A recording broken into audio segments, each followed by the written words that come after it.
picture of forgiveness.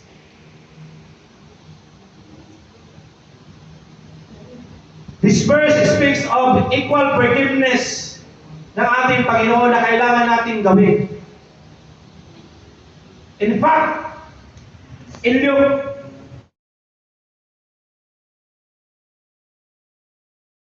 hurt you, you're not doing them a favor, but you are doing yourself a favor. Kapag nagpatawad ka pala sa mga tao, sa mga kapwa, those who hurt you, hindi ka gumagawa ng pabor para sa kanya, but you are doing yourself a favor. Meaning, itong pagpapatawad natin, when we release forgiveness, hindi ito para doon sa tao na dinilisan mo ng forgiveness sa patawad, but it is for you. Pabor ito para sa iyo. Kasi ang tao na hindi mapagpatawad, ang tao na mayroong unforgiving spirit, kapag tingnan nyo yung mukha niya, hindi may pinta. Or, kung may pinta mo man yan, hindi mo pwedeng kulayan. Anong piliin nyo? Maliwalas sa mukha na pwedeng ipinta at kulayan? O yung mukha na dahil mayroon siyang unforgiving heart, unforgiving spirit, laging madilim yung paningin mo sa kanya, laging nakasimangot, umaga pa, nakasimangot na. Why? Because there's something inside of him na hindi niya pwedeng i-release, hindi niya binitawan, and that's the spirit of unforgiveness.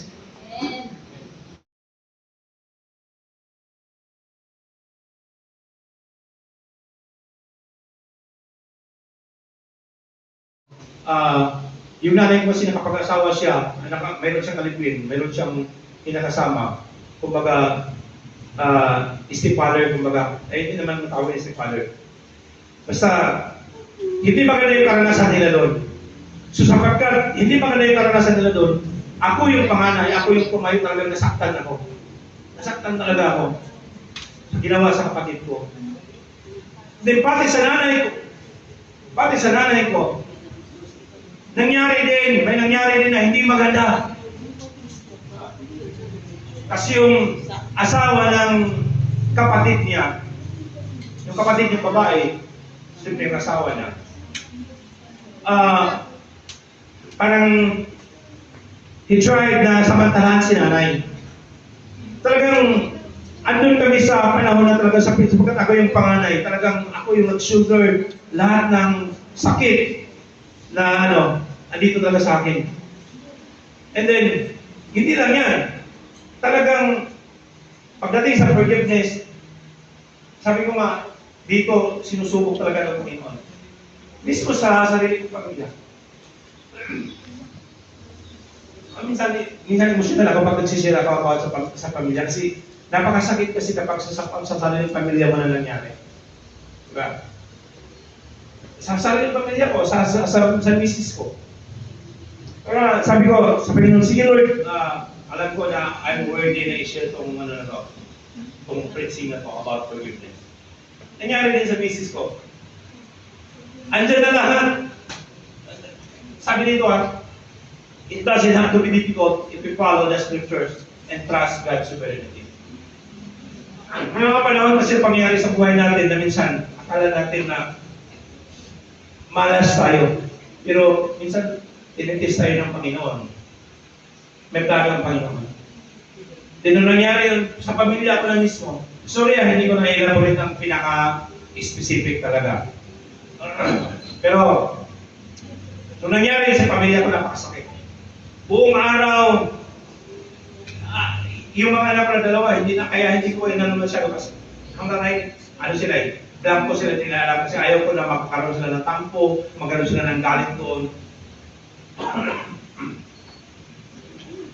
Buong araw, halos buong gabi din nilakad namin yung papilis. Lahat, kumplito na. Kumpleto na lahat, medical lahat, kumpleto na. Kasi gusto ko na namin sampahan ng kaso.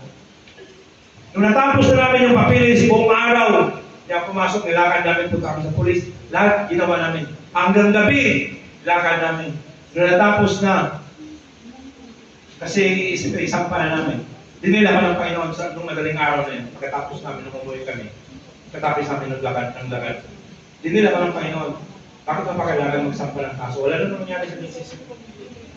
Pinoprotektahan ko ang misis mo. Wala nangyari sa kanya. So, ready na lahat ng papilis, isampa na lang namin. Pero dahil dinila ko ng Panginoon, give up ko yun, nagpack-out ako. Hindi ko na tinuloy. Pinatawad ko ang tao, pinatawad namin yung pamilya, nag-release kami. Ito pa ang pinakamaganda. Pinatawad din namin sila, ako pa yung nag-initiate na pupunta sa kanila. Sa kanilang bahay. Siyempre, pagdating doon, siya lumuhod. Nahingi ng tawad. Ako pa yung pumunta doon, nag-initiate kami ni Mrs. para mag-release kami ng forgiveness personal sa kanya. Pinag-pray namin yung pamilya nila. Alam niyo mga kapatid, sometimes, when we forgive someone who hurts us, sometimes we have a difficult times to do it because we believe and we think that they don't deserve it. Minsan iniisip natin na kapag nagpatawad tayo sa tao, nahihirapan tayong gumawa, nahihirapan tayo mag-release ng forgiveness, sapagkat ang iniisip natin ay hindi sila karapat-dapat kasi sila nagkasala. Dapat sa kanila kaparusahan. Dapat sa kanila ganito. Minsan yun ang iniisip natin. But we believe in God's sovereignty. Kung pupunta tayo sa article number 2, biblical forgiveness doesn't have to be difficult if we follow the scripture and God's sovereignty. Hindi tayo mahihirapan. It's meaning ng Hebrew word na to, ang meaning niya ay pardon of sin. Take away or pardon of sin. And then, mapansin nyo na kapag we talk about forgiveness, para sa akin, napakahirap ito. Totoo. Kanino nag-umpisa ang forgiveness, yung pagpapatawad sa Bible? Sa Old Testament, rather. Tingnan nyo ang life ni Joseph. Tingnan nyo ang life ni Joseph. Ano ang ginawa ng kanyang mga kapatid o ano nangyari sa kanya? Lahat negative na nangyari sa kanya. Lahat ng mga negatibo nangyari sa kanya. Lahat ginawa sa kanya ng kanyang kapatid, ang kanyang mga kapatid. Pero instead na gaganti siya, ang ginawa niya, naaalay sa kanya, yung tinatawag na forgiveness. Now, sa buhay natin, lalo-lalo na sa church, hindi maiwasan that there will be a discrepancies na mangyari.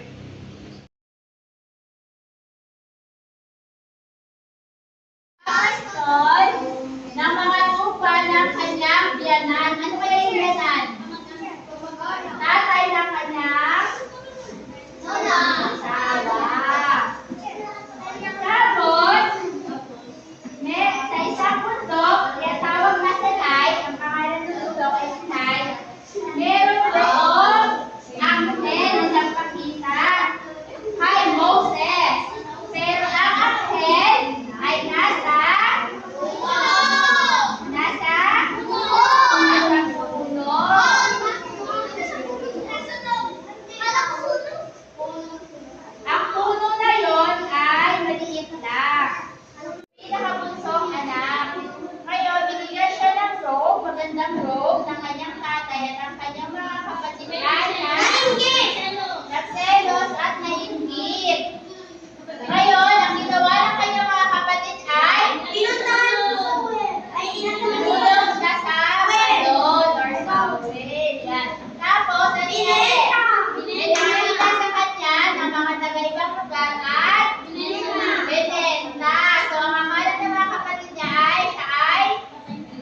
ayan na. Nung pinenta siya, napunta siya sa Egypt, at siya ay naging alipin, nagtrabaho doon. Tapos, ang nangyari, siya ay naging boss. Yan. Sa panahon natin, siya ay parang naging governor or naging mayor sa lugar na yon. So, nag-umaman si Joseph sa panahon na yon. Tapos, syempre, kung kayo ba ihuhulog ng kapatid ninyo sa balon, anong mararamdaman ninyo? Iiyak! Malulungkot! Ano pa? Iiyak! Ano pa? Magagalit! Takot!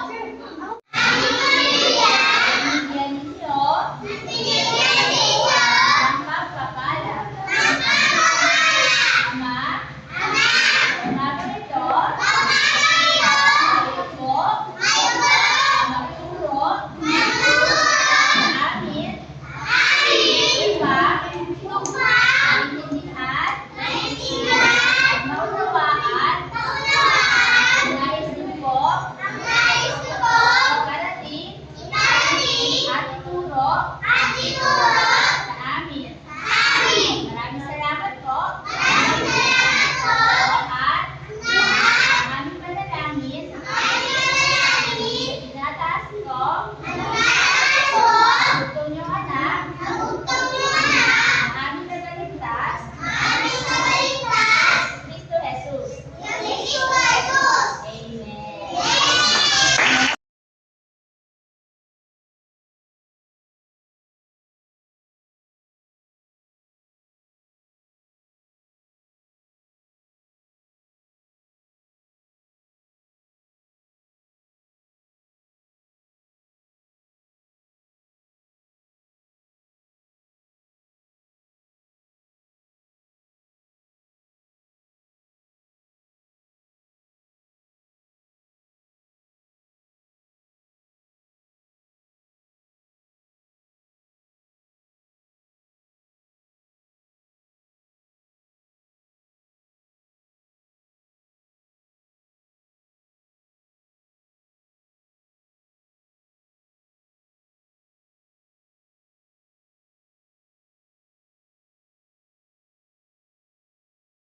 Na kinakilala ang ating Panginoon.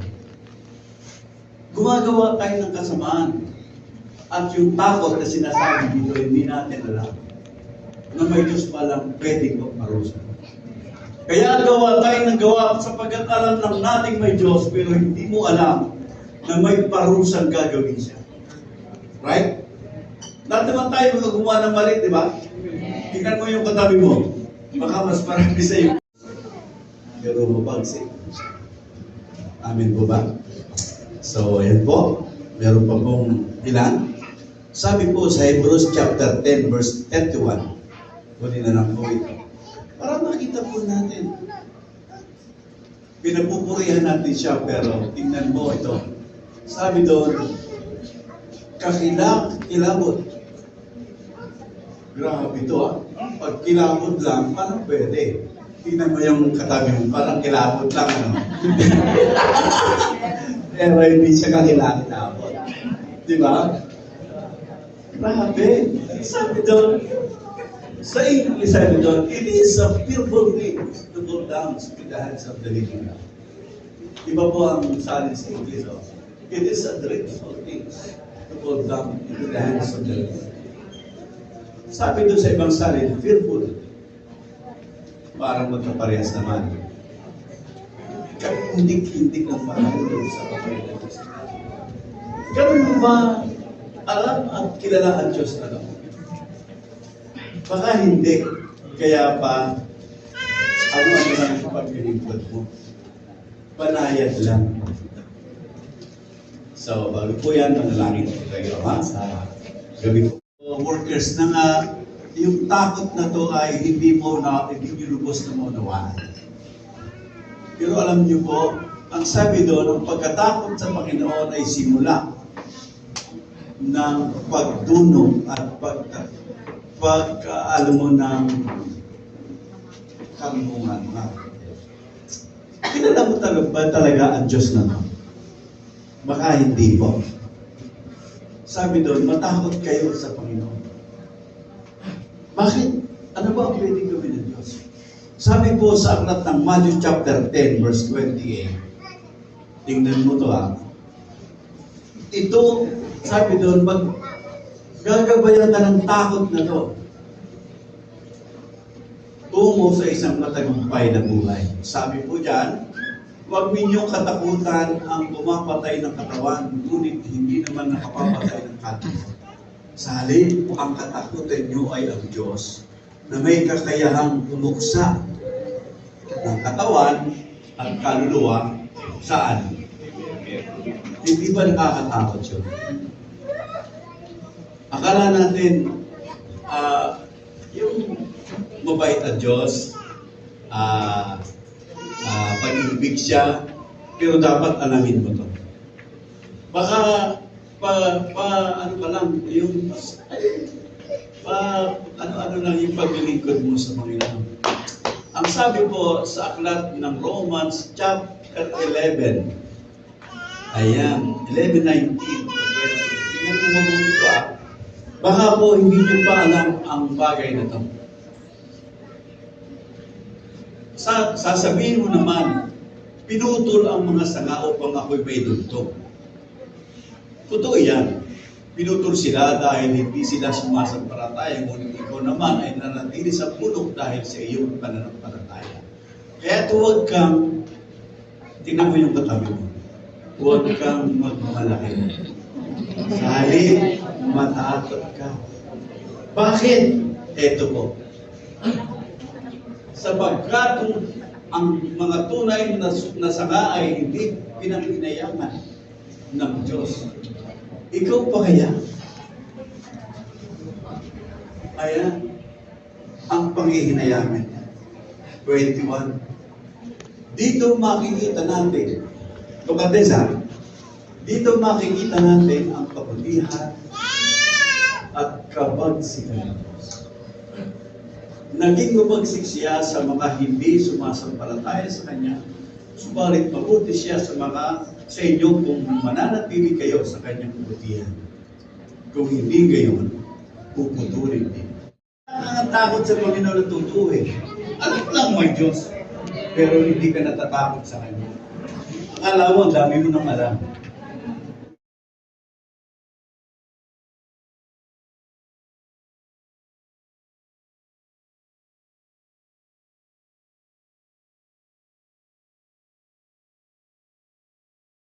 Naman. Thank you, Lord.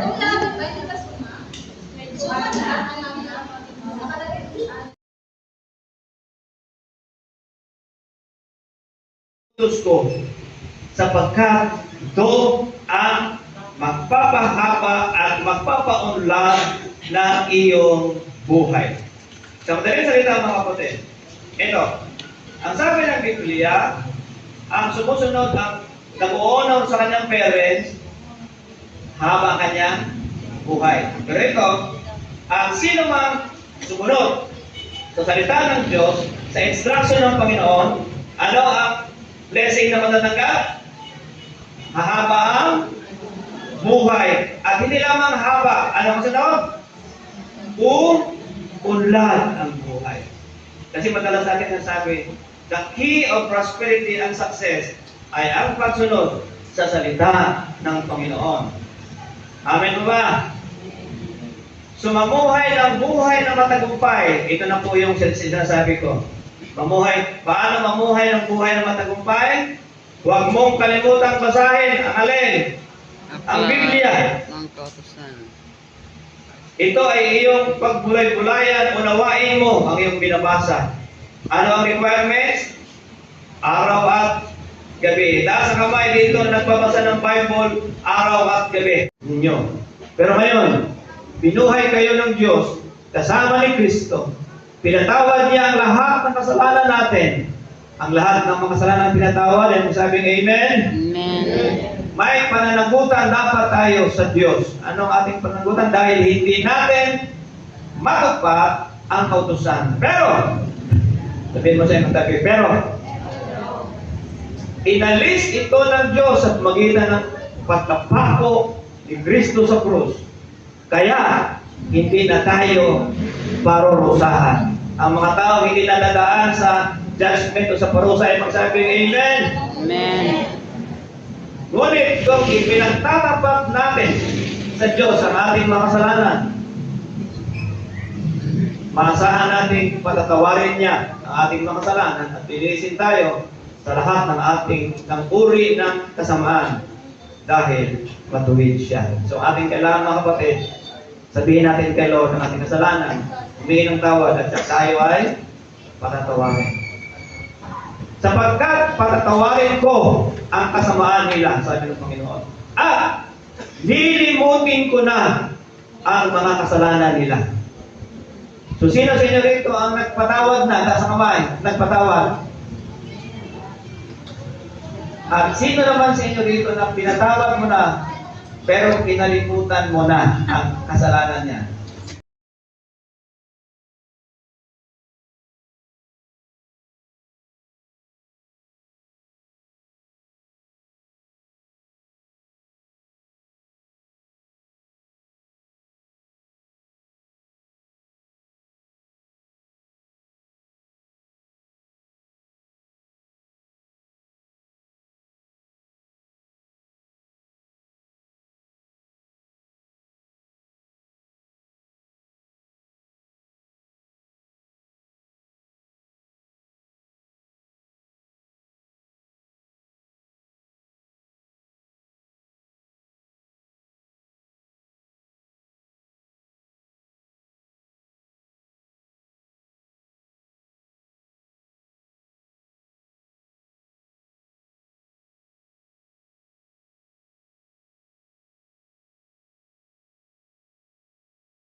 Kahit sardinas na lang.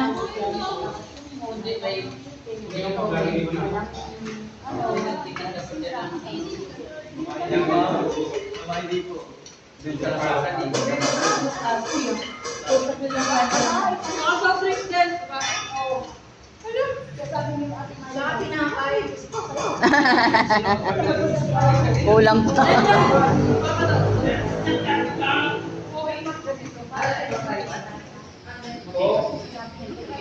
Under protection ng ating Diyos. Kapag po tayo ay lumalabag sa inuutos ng Diyos, tayo po ay nawawala sa protection ng ating Diyos. Ganun lang po yun. Ano po? Sa panglima, it brings peace and joy to your parents. Nasabi na natin kanina yan, di ba? It brings peace and joy to your parents. Yan ang isa sa dahilan kung bakit kailangan nating i-honor ang ating mga magulang. Sabi sa Proverbs 27:11, be wise, my son, and bring joy to my heart. Then I can answer anyone who pleases me with contempt. Yan na naman, maging wise daw tayo at maging joy Proverbs.